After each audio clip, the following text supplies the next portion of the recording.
What do you think? We're giving away things? Thank you, everybody. Okay, it's great to be back. I hope everybody had a great August.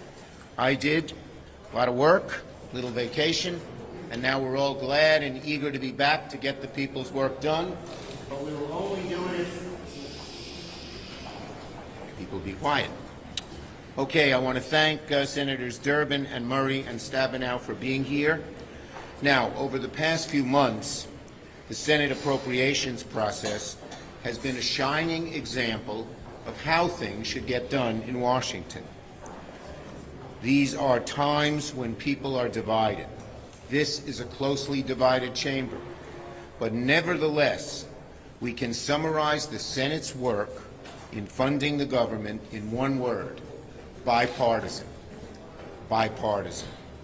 Thanks to the phenomenal work of Appropriations Chair Patty Murray, who you'll hear from in a minute, and Vice Chair Susan Collins, and numerous colleagues on both sides, all 12 appropriation bills have been reported out of the committee with bipartisan support, the majority with unanimous support. That is incredible at a time when the country is so divided. And it's a beacon, and it's a great example, and a great example to the House of Representatives. This month, one of the Senate's top priorities will be to keep the government open beyond the September 30th deadline. Both parties in both chambers will have to work together if we are to avoid a shutdown. So when the House returns next week, I implore, I beg my House Republican colleagues to follow the Senate's lead, to recognize that time is short, and the only way to avoid a shutdown is through bipartisanship in both the House and the Senate. House Republicans have their first chance to show their commitment to bipartisanship when they return next week. The last thing Americans need right now is a pointless government shutdown. A shutdown will hurt just about every American. And yet there are some on the hard right in the House who say they actually want a shutdown. It's hard to believe that they would be so callous about people's wants and needs and hopes and fears. Our economy has come a long way since the darkest days of COVID. Inflation slowing down.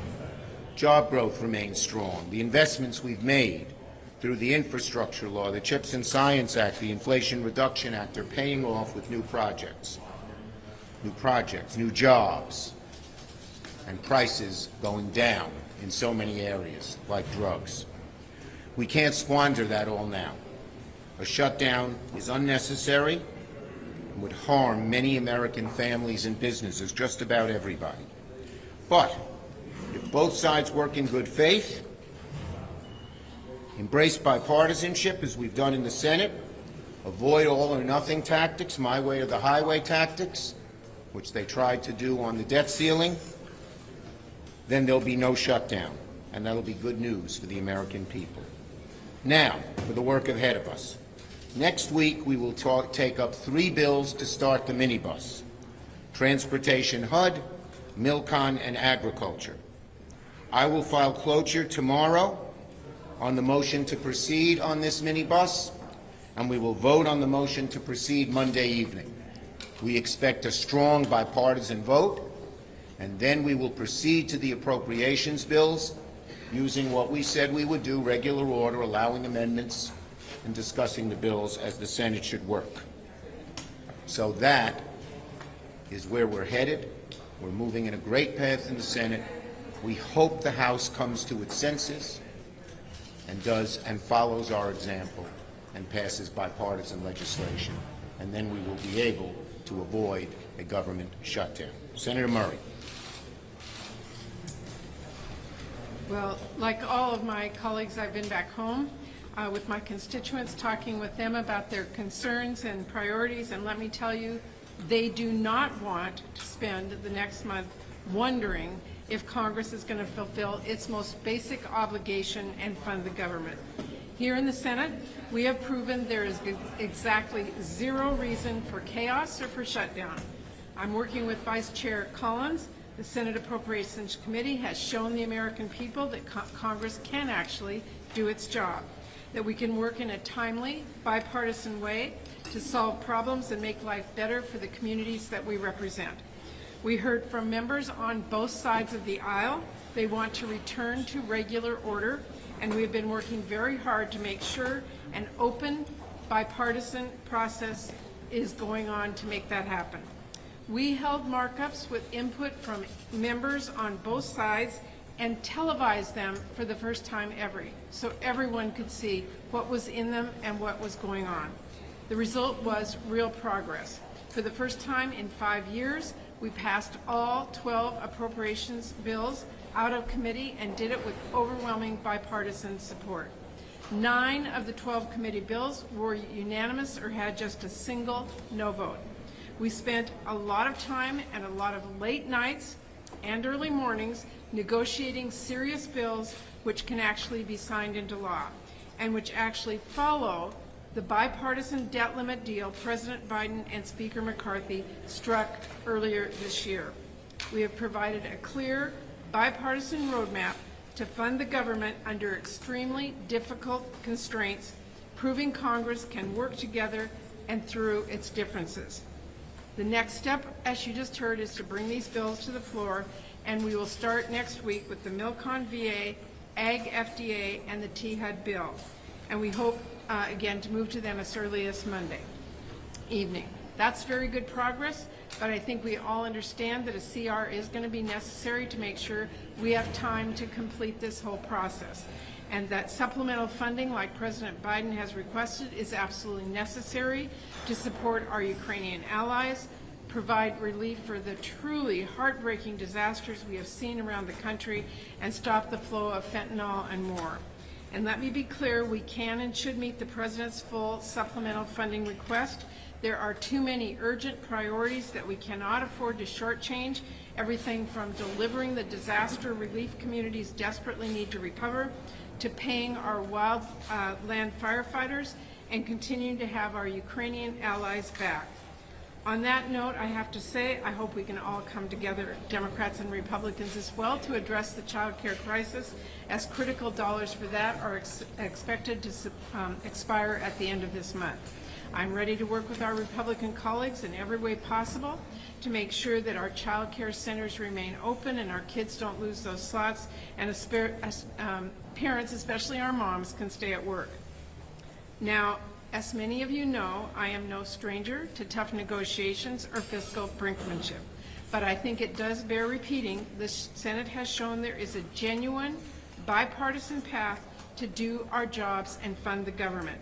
The Senate Appropriations Committee, with plenty of members on opposite ends of the political spectrum, strongly progressive Democrats and deeply conservative Republicans, wrote 12 bills to make our country safer, our economy more competitive, and do good for the people that we all represent back home.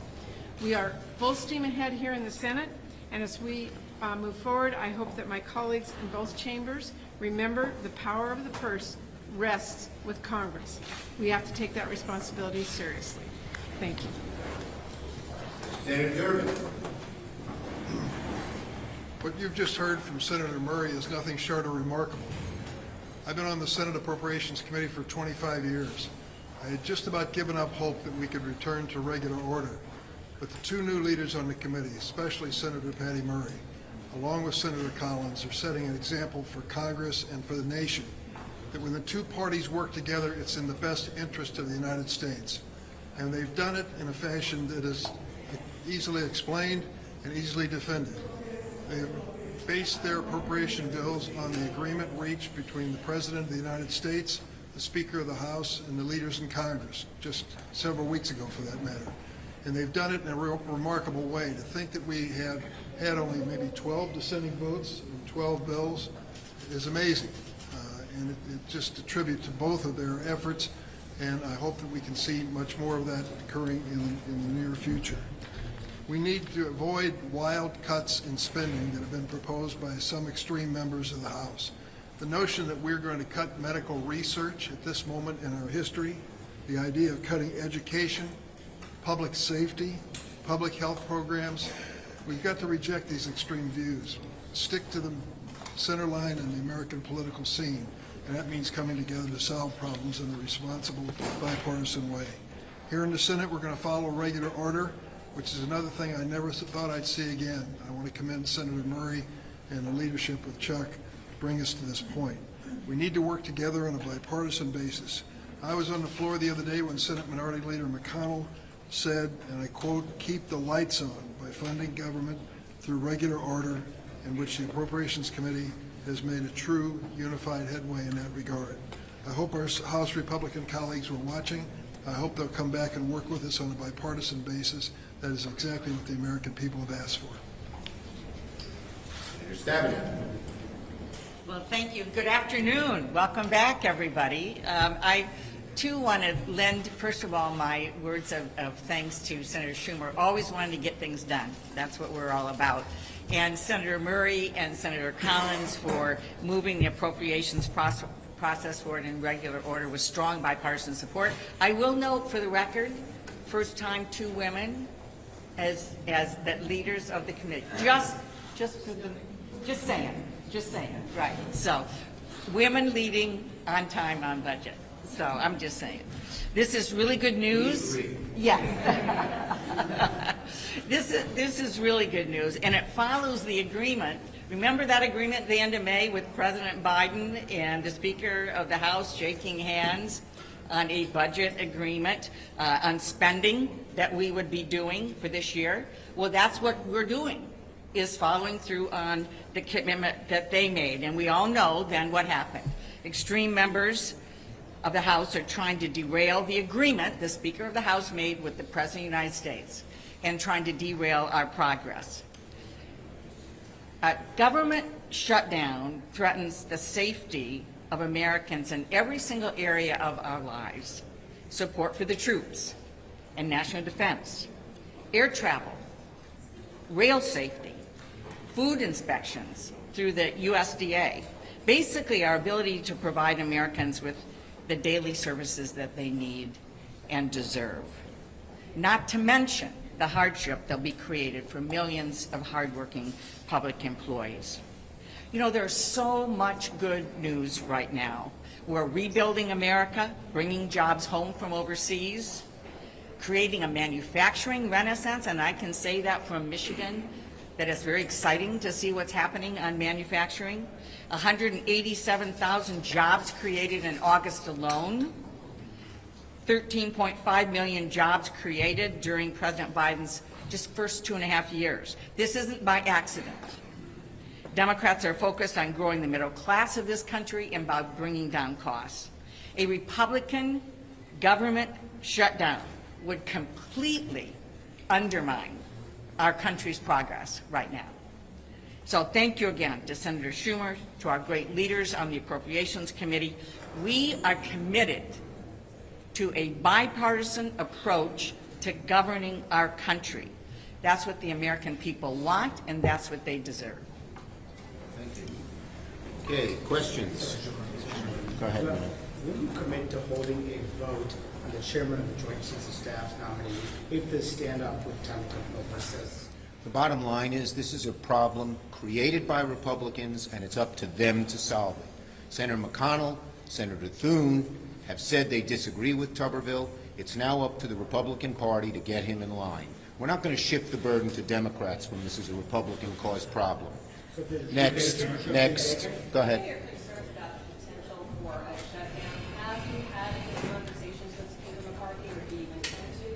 I've had a conversation with Speaker McCarthy, and we had a good conversation. We agreed a CR is the best way to go.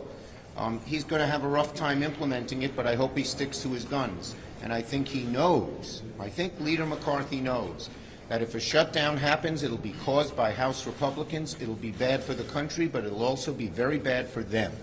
Leader Schumer. Yes.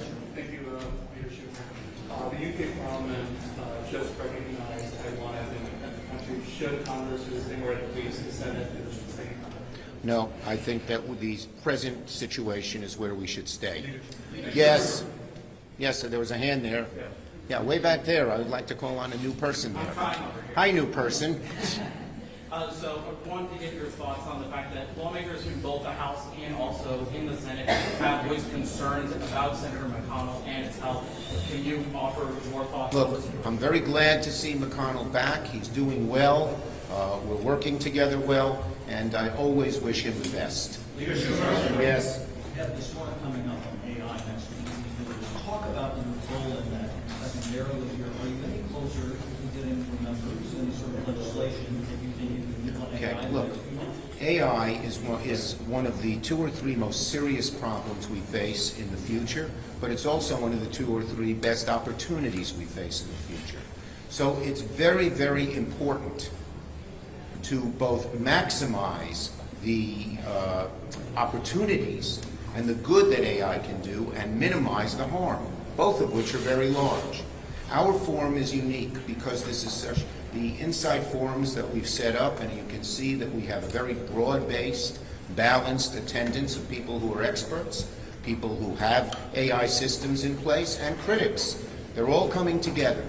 And the idea is for all of us in the Senate to listen to their ideas and thoughts, for their facts and ideas to be the nutrient they are, and then our committees to go forward and move forward with legislation.